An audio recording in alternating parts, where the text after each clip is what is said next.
So I guess welcome to a special live edition of Conversations in Sci-Fi. I'm Brad Wright.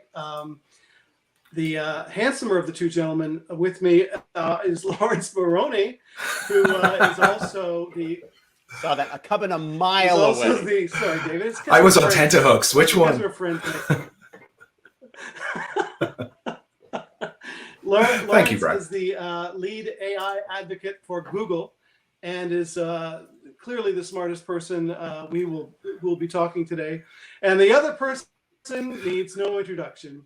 So Laurence, no, I'm kidding. This is David Hewlett, star of Stargate. He was in all three of our Stargate series, and has been in a million other things, including and weaseled my way into this thing too. Academy Award-winning turn. Yeah, I take all the credit for that. Just want to do a little introduction as to why we're here. Obviously, I want to keep Stargate alive in the world and in the mind of the public. And my friends at the Companion, who are hosting this lovely gathering, asked me if we could do a read-through at some point of a Stargate script. And Joe Malazzi and I were discussing it, and I said, well, it can't be an old script. It should be something new. And it couldn't be something new yet because, well, there's a lot going on between Amazon and MGM, and a lot of changes happening there. So I had this idea. I said, what if we got an AI? Because I love AI. I mean, Travelers was all about AI, and it's I think very much in the forefront of culture and of science, everything that's going on right now. Yeah. And I said, what if an AI wrote a script and we got some famous Stargate actors to perform it? And you got me instead. And they said, yeah, it was a good idea. So I said famous, but you're here. And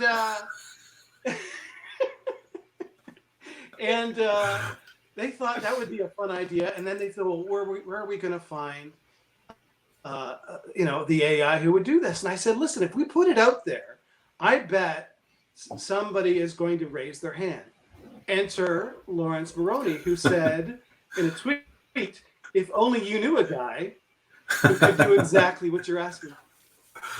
And talk about immensely qualified. So to actually, that is the start. Laurence, why don't you talk a little bit about where you took it from there, where you jumped in?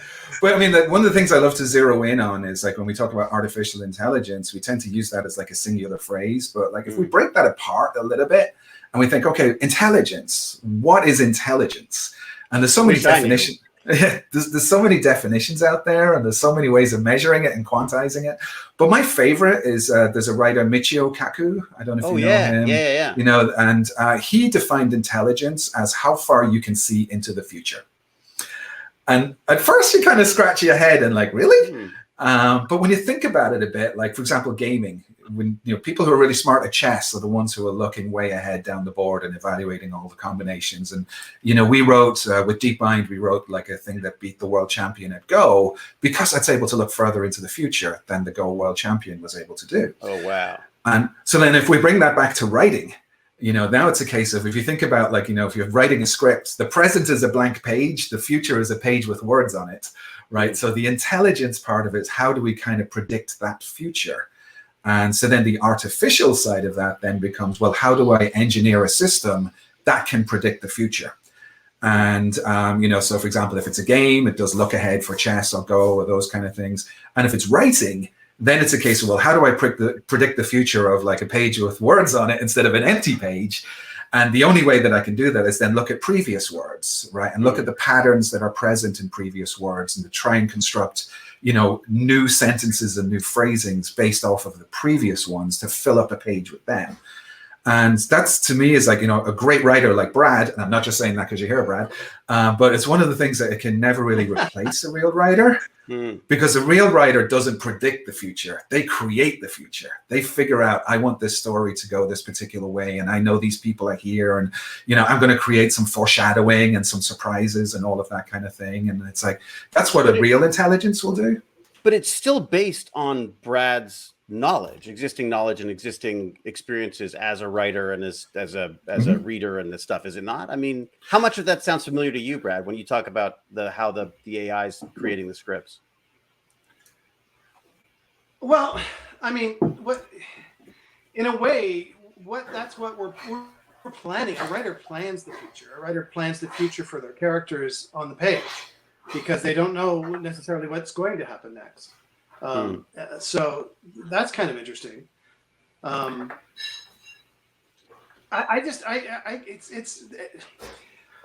never intended this as sort of an experiment, knowing where AI actually is, to say that you know, AI could write a script just as good as a person. But I do think it's where it is now, and where Laurence is taking it is really fascinating and very informative as to what character is and what the nature of character is, because it's reflecting what's there, right? And reflecting it in ways that that I would have never thought of. So it's making connections that perhaps you might not have made yourself in a million years, and because it doesn't have the same filters, it doesn't have anywhere near the same filters, and it makes it very interesting. It's sometimes quite funny. Yeah. Oh yeah. No, there was I have to say, I immediately thought of you for this project, because so did I. Of course you did, because this is the energy you bring. You have this association with this group of people. It's exactly up your alley. And yet it did not stop you from trying to audition for it. Of course you're in. But my God, you gave us 2 auditions online. We have to show it. Yeah. They're brilliant. The Blade Runner piece. Now I'm giving it away. The audience will completely know. Tommy, can we roll that? Is that possible? Tommy with a companion. I'm hoping he can run that for us. Yeah.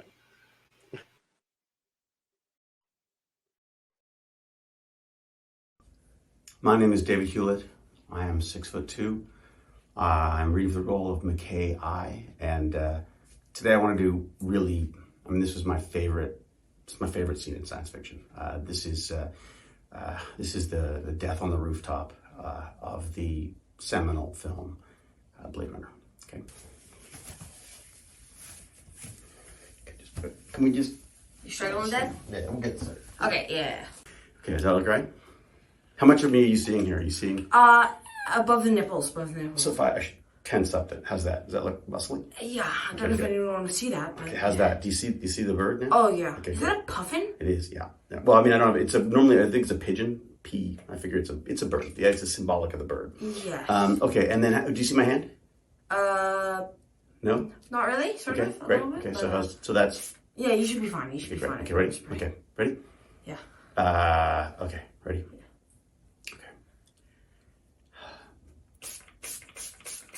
I've seen things with these eyes humans can only dream of. That's really cool. I've seen attack ships on fire, like the ships in Ryan. Beams dancing in the Danhauser Gate. All of these moments will be lost when I'm gone. You good?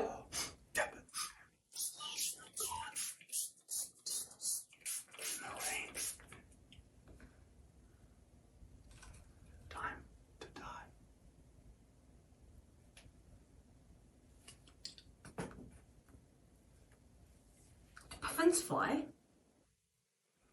What? I mean, it's not actually. It was supposed to be a pigeon or a dove or something.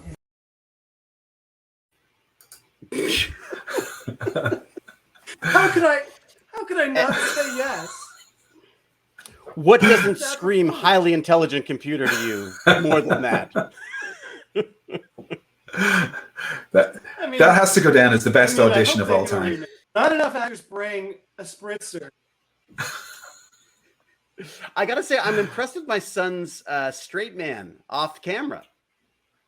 That time I watched it, I was like, he's got a pretty good, like, he doesn't break on that. Yeah. He's not acting. He's not allowed to. I've told him he's not allowed to.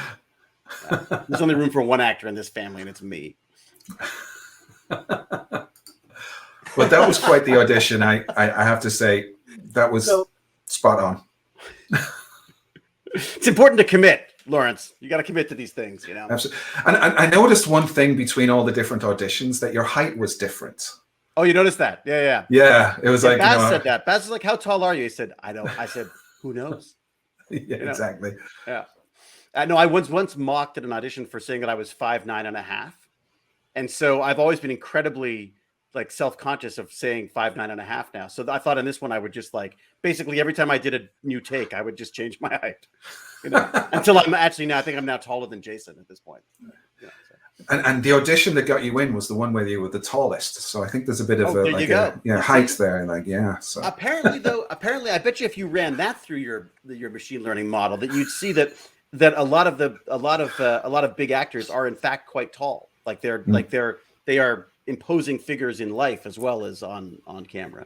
Not all the time, obviously, because of me, but you know, yeah. But it's funny. Just going back to what you were saying about the AI stuff.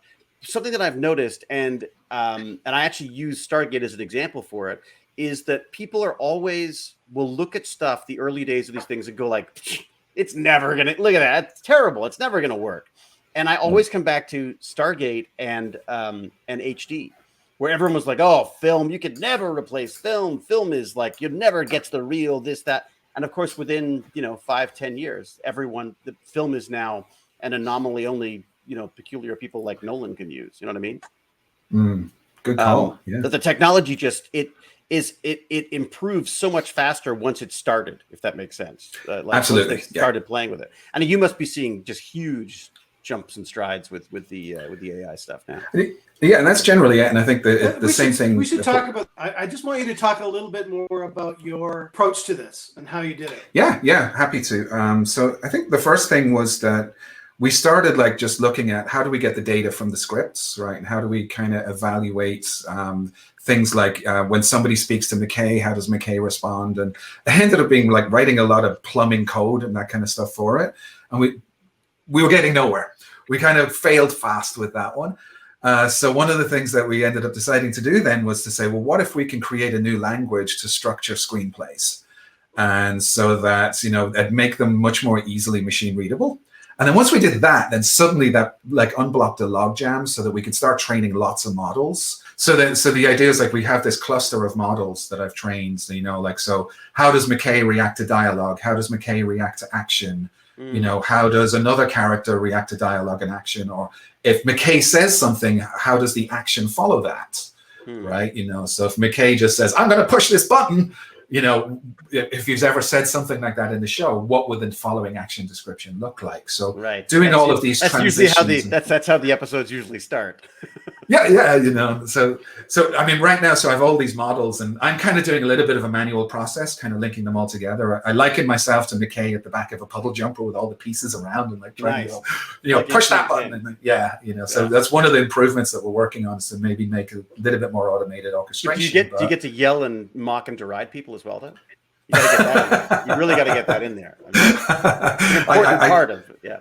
Well, one thing I haven't put in, and Brad taught me this word because I used to call it parenthetical, and he was like, "Don't you mean parenthetical?" Did I say that right this time, Brad? And parenthetical. Parentheticals, and because I haven't. I got it right, yay!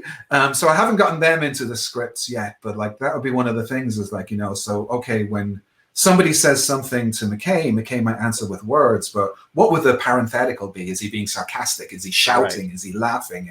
And, that's one future improvement that we're working on, just to make your job even harder. Did you guys use a lot of parentheticals? I don't remember. Was there a lot of that in this? I don't remember a lot of them in your scripts. No, I mean, the truth is a good script shouldn't have too many anyway, because the line shouldn't be cryptic. as to whether or not the actor is expressing the given emotion that is in the parenthetical. Right, But sometimes you have to do it just to make it very clear. Stabbing motion. Yes. Yeah, that's it. I'm sure Psycho had stabbing her. Yeah. In the Yes, shower that's scene. right. That's right. So I'll do the action descriptions and fantastic. stage directions, Okay. and then you take over. Here we go. Okay. All right. So Brad will be we ready for to go? note. Yeah, got it. Okay, so Int, Atlantis corridor. As McKay and Carter walk down the corridor, San Francisco is visible through the windows. McKay. That is the understatement of the year. Carter. How do we do that? McKay. Well, there's no switch to the smallerizer. Carter. Oh, God. Carter and Rodney are startled. McKay looks at his computer. McKay and Carter exchange looks. Have you noticed this? That they are still infected because the ZPM still got the ZPM's. That was McKay, by the way. Carter. Well, this is sickening considering the computer buffer system's takedown. The buffer center. What the hell? The buffer. You want the technobabble? Wow, you got it. This is Carter. She, of course, screwed it up. Oh, poor Carter. Well, this is sickening considering the computer buffer system's takedown. The buffer center-interating out the frequency modulate. McKay, looking puzzled. No, I didn't really say that. McKay, we've been walking around in circles for hours. Carter, yeah. They are startled. Cut to Int Atlantis gate room. The Stargate activates. I just got to say, this is my favorite one that the AI came up with this one. Okay, this is McKay. Oh, come on! Carter, I'm not sure we should have another look at it. McKay, I know what you're going to say. Oh, no. Intuition. I swear, I tried to fix the ancient device. He looks at her. I'm sorry, but you're just... He wasn't Feld's work. Carter, what is it? The door opens and a medical technician in full hazmat gear enters. Carter looks at him. Carter. Dad? End. Scene. Boy, apart from Carter screwing up her lines, that was... This the thing that really blows me away is that it's actually got my stutter in it. You don't... AI, you don't have to write that. I screwed that up on my own.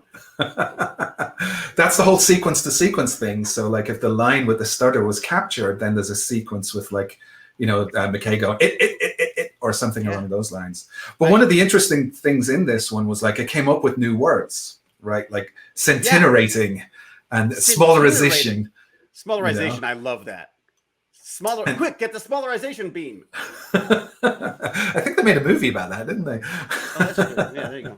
So, Doctor Who. Yeah. Honey, I smallerize the kids. Yeah, that's the one. So, like, how this has been working is that with the language of the words, we actually break it down into subwords, and then so all of those subwords become tokens, and those tokens, when it's machine learning, in order to get sentiment, get mapped to numbers. And those numbers are like vectors in a high dimensional space. I think in this case, it's like a 7-dimensional space. Every word is a number, or every subword is a number pointing in that way. And then those numbers become a pattern that machine can learn. This pattern generates this pattern. So then when the generated pattern comes together, often those words become made up of new different subwords. Like, I don't know what centinerating came out of, but like it must be like an amalgamation of 2 or 3 words, or smallarization, the same thing. Like what is it? The entomology? I never get that right. One of them's bugs and one of them's words. About where they. Yeah, there you go. About where they get, like where it comes up with that, because that's kind of. I just assumed I was an idiot and didn't know whatever that was, but that's literally something that's come up with itself. Yeah, so often if there's a lack of vocab, there's probably not a whole lot of McKay and Carter interacting in the show compared to, because Carter was primarily in SG-1, McKay was primarily in Atlantis. So often, like in that sequence to sequence, it's kind of coming up with, well, I want her to say this, or I want her to say something, but I don't have the word for it.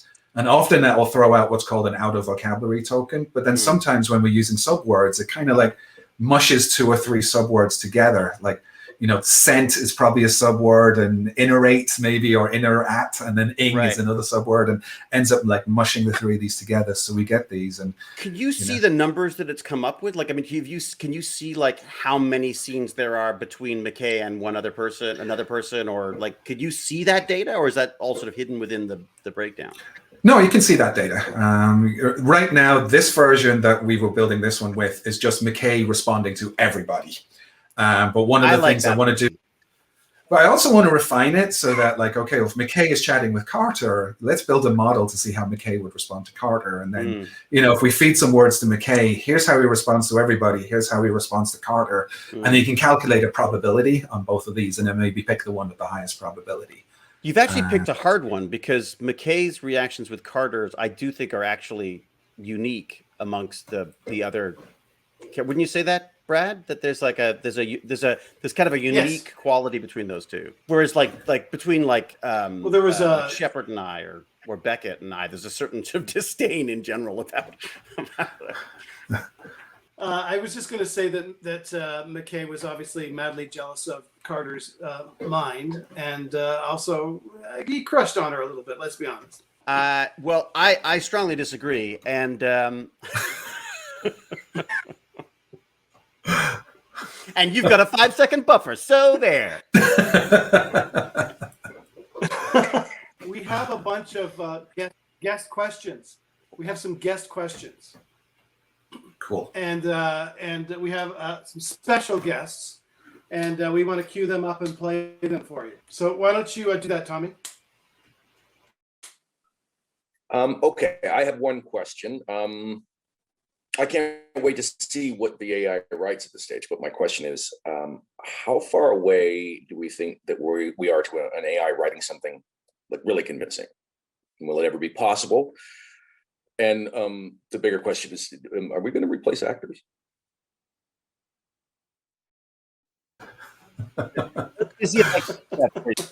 No!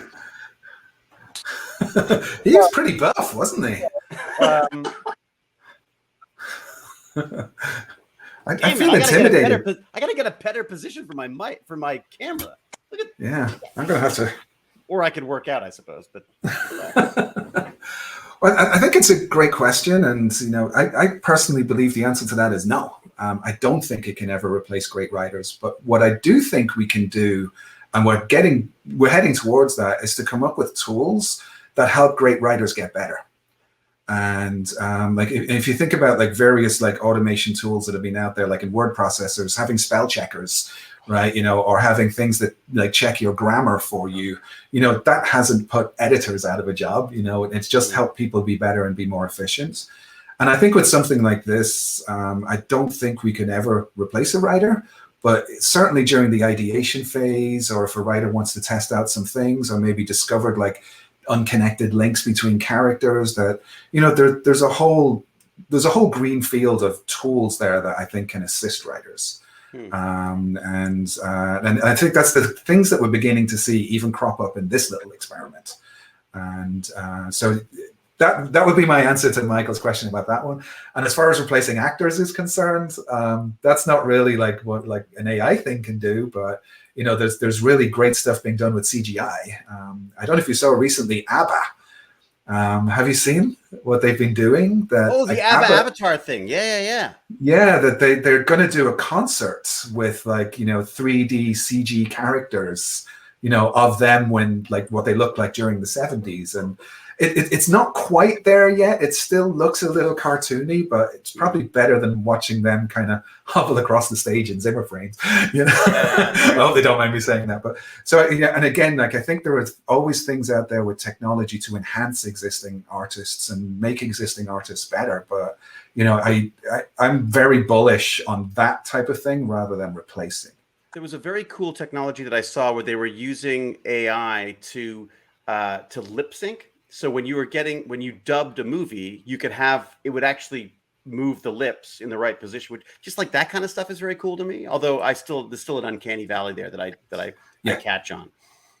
Yeah, actually, I was one of the models used for that with my YouTube videos for like if you do a machine translation into like some languages, Yeah. and then overdub, the actual speaker. And if you look at like the research papers that were posted, it was some of my videos were done where you overdub the actual speaker, but then instead of his lips moving in English, for example, in this case it was in Spanish, they actually made my lips move as if I was speaking Spanish. Wow. So why did we introduce you as a machine learning guy? We could have just introduced you as Google model.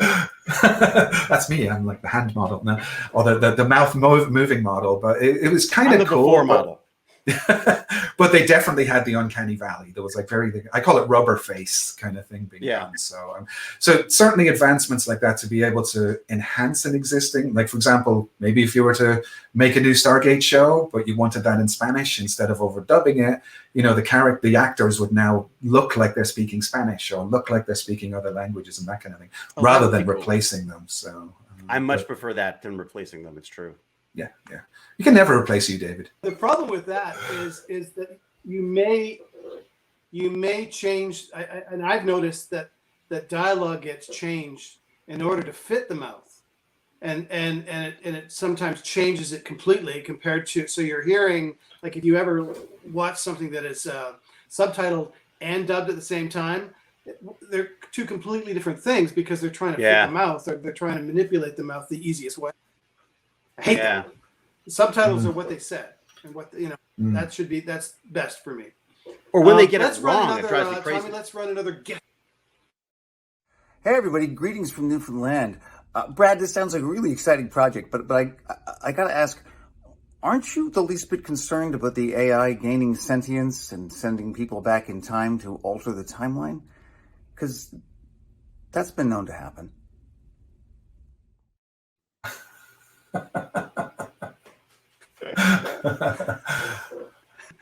That's obviously a Travelers reference. Eric was the star of Travelers. I didn't know he was going to do that. That's lovely that he did that. That's funny. I think we're a little ways away from that. Wouldn't you say? Laurence? Well, get the whole time travel thing to work out. Yeah. Beyond the time travel part as well, I have a saying that I'm much more afraid of biological ignorance than I am of machine intelligence, and But yeah, I love the Travelers reference. Great show, Travelers. Love how AI is portrayed in that. Often, like AI is a boogeyman in sci-fi shows, and it's misunderstood. But in this case, it's a very interesting and unique angle that you took with Travelers. And I have to avoid spoilers because I've only gotten halfway through season 2, and I have to watch the rest. So. Ultimately, it's AI as government. And that's a bit of a spoiler, but the show's been on for a long time, so I don't mind giving a little bit of a spoiler. Oh, hi, David. I'm a big fan of yours. I live in Hamilton, Ontario.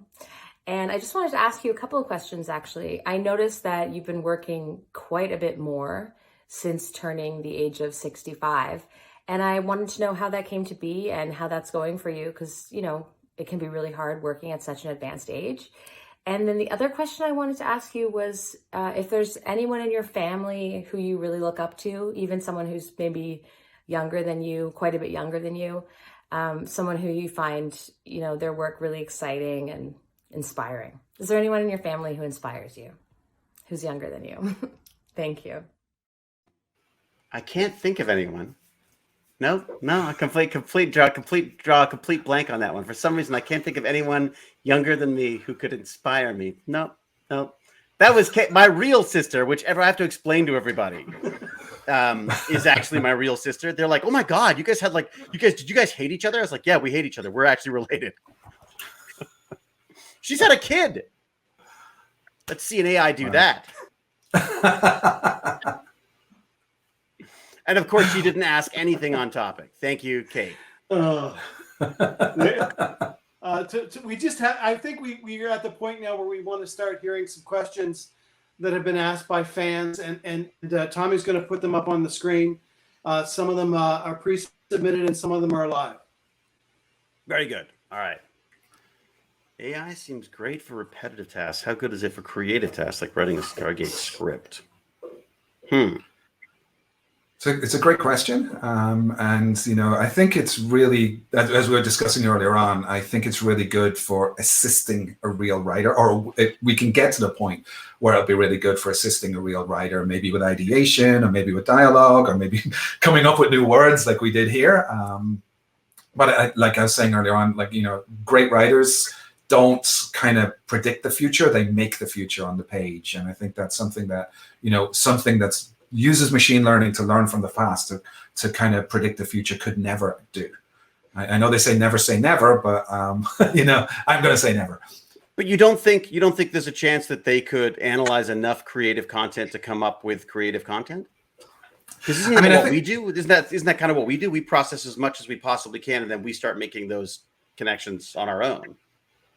But I think in addition to that, though, we come up with an idea for something new, and then we create that something new framed in the existing language. So, for example, if I were to pitch a new Stargate script to Brad, you know, that kind of thing, I would have to come, because everyone does all the time. Yeah, I know. Don't worry, I won't.